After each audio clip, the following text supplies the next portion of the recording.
Баршаңызға сәлем. Тірі ашытқыдан пайдалы нанның жасалу жолы мен рецептісімен бөлісемін. Бұндай ашытқымен нанды үнемі тұтыну денсаулығымызды сауықтыруға және иммунитетті арттырады. Алдымен заквасканы тамақтандырып аламыз. Ол үшін 50 грамм закваскаге 50 грамм жылы су құйып араластырамыз. Су фильтрленген қайнаған су емес, краннан алынған жылы су болу керек. 50 грамм ұн салып араластырып, көлемі қатты үлкен емес ыдысқа салып бетін жабамыз. Көлемін бақылау үшін белгі жасап қойсаңыздар болады. Жылы жерге 4-5 сағатқа қойып қоямыз. Закваскамыз 2-3 есе ұлғайып, бетінде көпіршіктер пайда болуы керек.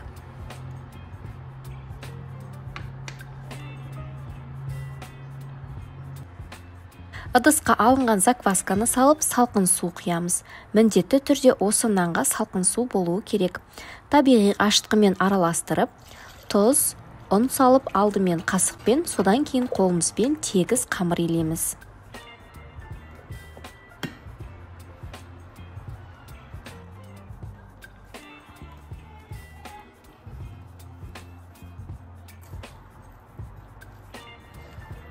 Қамыр қатты емес, қолға жабысқақ болуы керек. Сонда тез көтеріледі. Ұн қосып, иін қандырып илесеңіздер, көтерілуі көбірек болады.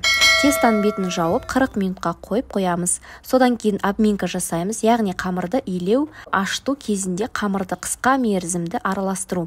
Оның мақсаты қамырдың құрылымдық және механикалық қасиеттерін жақсарту болып табылады. Қамырды 4 жағынан созғылап тартамыз. Қамырдың бетін жауып 30-40 минутқа жылы жерге жауып қоямыз. Тағы да обминка жасаймыз. Қамырдың байқасаңыз структурасы өзгереді. Обминканы 4 рет жасалынады. Арасы 30-40 минут болу керек.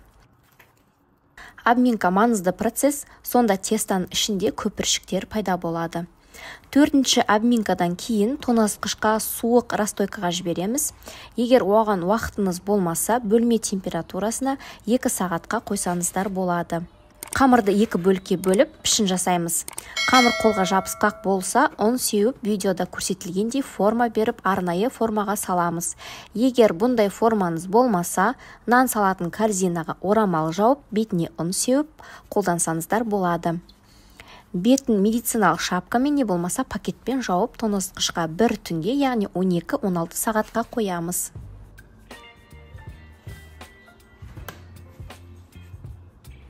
Қамырымыз оса қозғалған кезде бүлк-бүлк ету керек.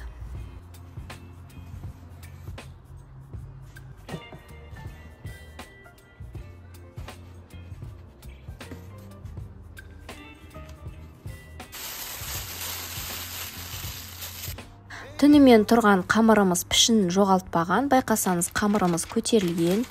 Пешімізді алдын ала қыздырып қоямыз. Пергамент қағазына қамырды аударып, бетіне ұн себеміз. Лезвияның көмегімен узорлап салсаңыздар болады.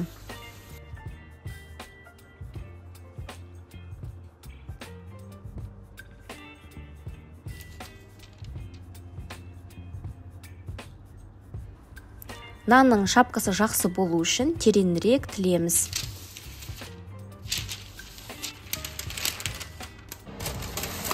Қызып тұрған пеште осындай гусятницада не болмаса шойын қызаққа салып, бетін жауып, шамамен 240 градуста 15 минут пісіреміз.